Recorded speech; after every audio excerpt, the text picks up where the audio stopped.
Bom, pessoal, chegamos aqui na parte 2 da resolução dos nossos exercícios, então vamos lá. O exercício 7 fala o seguinte: uma planta com semente amarela e lisa, que são características dominantes, foi cruzada com uma de semente verde e rugosa, produzindo metade dos descendentes amarelos e rugosos e metade amarelos e lisos. Qual é o genótipo dos pais? Então vamos lá. Se eu já começo da primeira informação aqui. Ela é amarela e lisa, então eu sei que ela é Vzão alguma coisa, Rão alguma coisa. Eu não posso garantir que é Vzão, Vzão, Rão e nem que é Vzão, Vzinho, Rão, Rinho. Eu tenho certeza que um gene dominante ela tem. Já quem tem a semente verde rugosa, eu tenho certeza absoluta que esse é Vzinho, Vzinho, Rinho. Tudo bem? Agora vamos ver os filhos, produzindo metade dos descendentes amarelos e rugosos. Se eles são amarelos, eu tenho certeza que eles são Vzão alguma coisa e Rinho, porque eles são rugosos, né? Que é a característica recessiva. E amarelos e lisos, então eles são Vzão alguma coisa, tudo bem? Rão alguma coisa, né? Eu tenho certeza que ele recebeu esse rão aqui, ó, desse pai. Então, o filho, eu tenho certeza que, então, aqui, ó, tinha que ter vindo o Rzinho. Apesar de não ser essa pergunta, eu tô aproveitando pra resumir. Agora, se ele nasceu, então, o que acontece? Eu tenho certeza absoluta aqui nesse caso que esse indivíduo aqui, ele também tem que ter um Rzinho. Por quê? Porque ele também recebeu um Rzinho desse pai, então ele só pode ter recebido um Rzinho desse daqui, tá? Agora, em relação à cor, o que acontece? Eu tenho certeza absoluta que os dois indivíduos receberam o Vzinho, né, desse pai aqui. E aí, como não surgiu nenhum outro Vzinho na história, significa que esse daqui não tem nenhum outro Vzinho para dar. Então, é Vzão, Rão, Rinho. Então, a resposta é, o genótipo dos pais é Vzão, deixa eu marcar de outra cor, Vzão, Rão, Rinho e Vzinho, Rinho. Exercício 10. No cruzamento entre esses dois indivíduos aqui, qual a probabilidade de nascer um indivíduo com esse genótipo? Bom, aqui a gente já começa a perceber o seguinte, eu estou avaliando 3 características, então o quadro de Punnett já ficaria muito maior do que aquele com 16, que a gente já fez o cálculo, né, que a gente já fez várias vezes. Então, a melhor forma de eu calcular isso daqui, sem ter que fazer esse quadro de Punnett gigante, é olhar individualmente para cada gene e usar a regrinha do E. Então, no cruzamento entre o indivíduo azinho e azinho, a probabilidade de nascer alguém azinho é meio. Como que a gente sabe disso? A gente tem que fazer o quadro de Punnett, né? Mas a gente vai ver que com o tempo, de tanto resolver exercício, a gente já vai ficar com esses números na cabeça.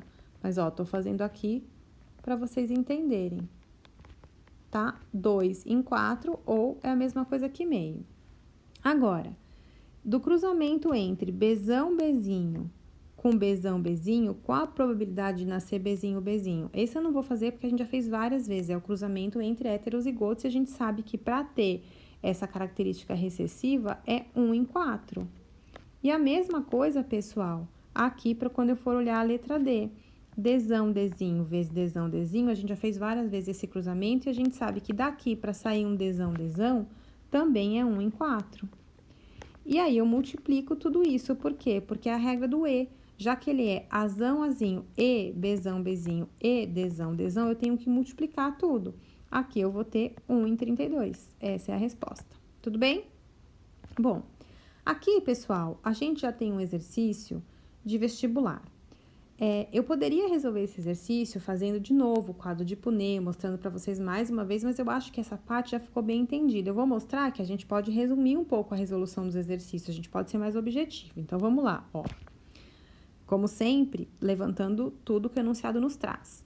Em uma determinada planta, flores vermelhas, elas têm o gene dominantes e flores brancas têm o alelo recessivo. Já as folhas longas são dominantes e as curtas são recessivas.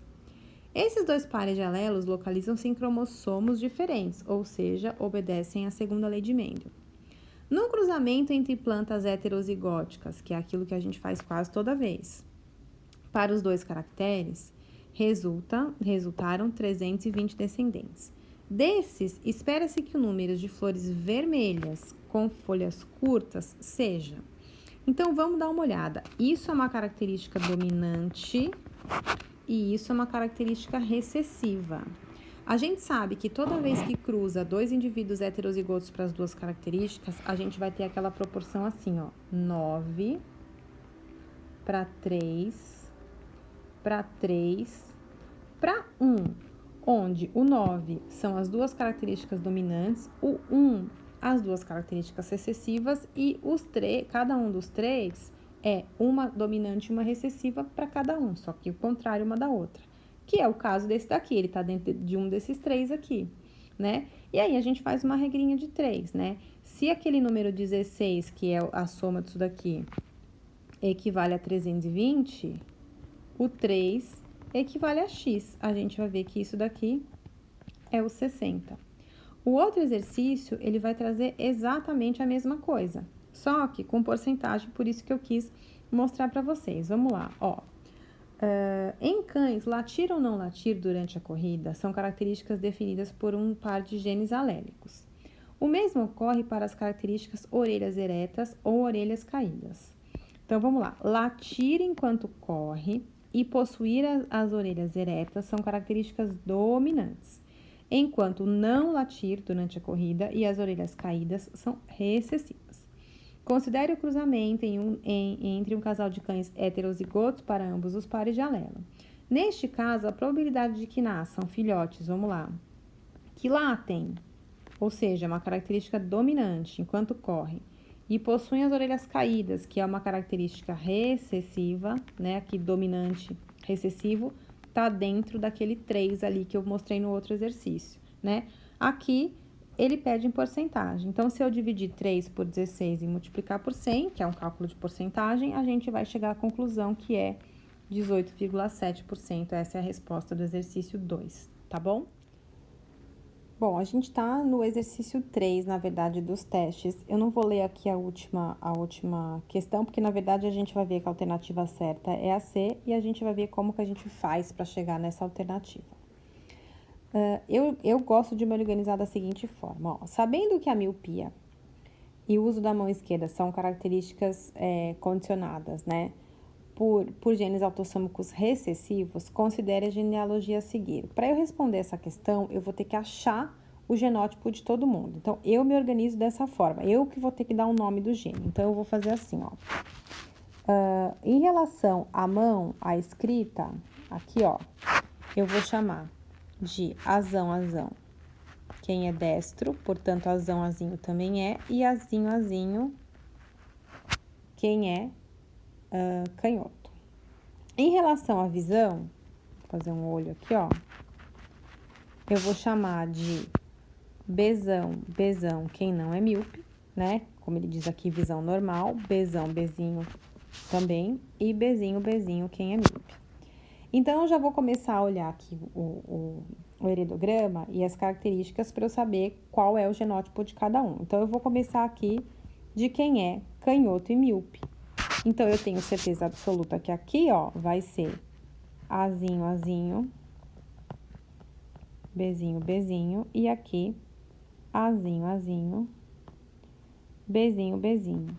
Se esses indivíduos, eles são Azinho, Azinho, Bzinho, Bzinho, eu tenho certeza absoluta que os pais deles, cada um deles tem um gene recessivo. Então, aqui, esse daqui que é o pai, ó, ele é destro e de visão normal, eu tenho certeza absoluta que ele é azão, azinho, bezão, bezinho. Porque como ele não tem nenhuma das características, mas tem um filho com ela, eu sei que ele tem um gene dominante e um recessivo. Aqui a mãe, ela é destra e míope.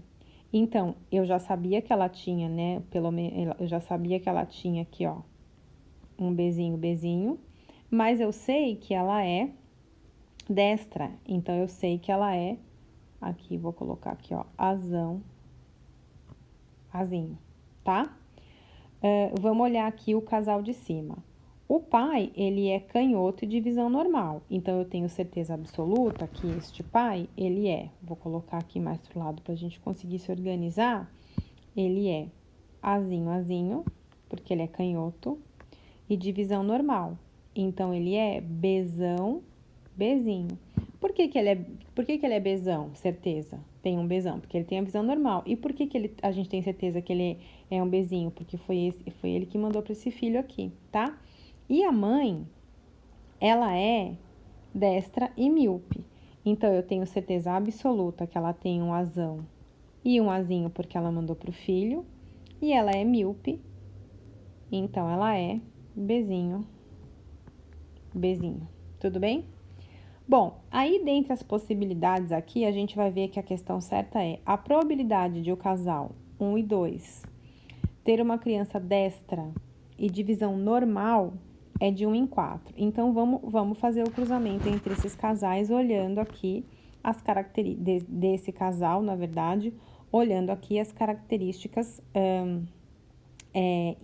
separadamente. Então, vamos primeiro calcular a probabilidade dele ter uma criança destra, que é esse cruzamento aqui, né? Azão,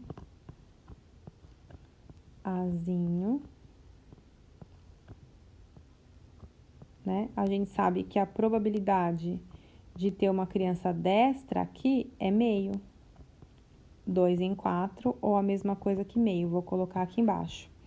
E vamos calcular a probabilidade dele ter uma criança, cadê? Com a visão normal. Então, aqui eu vou olhar agora pro cruzamento entre Bzão, Bzinho e Bzinho, Bzinho. É, pessoal, a mesma coisa do que aqui, só que com outra letra e olhando agora para a condição heterozigota, que vai ser 1 e 2 também. Como ela é destra e divisão normal, eu vou multiplicar esse número, vai dar 1 em 4, que é a resposta da questão C, tá? Bom, aqui eu tinha feito o heredograma, mas eu preferi fazer lá que estava mais organizadinho. Assinale a alternativa que apresenta todas as possibilidades de gametas formados a partir de um indivíduo com o genótipo azão, azinho, bezão, bezinho, cezão, cezinho. Gente, essa daqui é aquela coisa de você ir um por um, cruzando um por um. Então, pessoal, aqui a gente vai ter todas as possibilidades, porque eu tô falando daqueles indivíduos que são heterozigotos para as 3 características, né?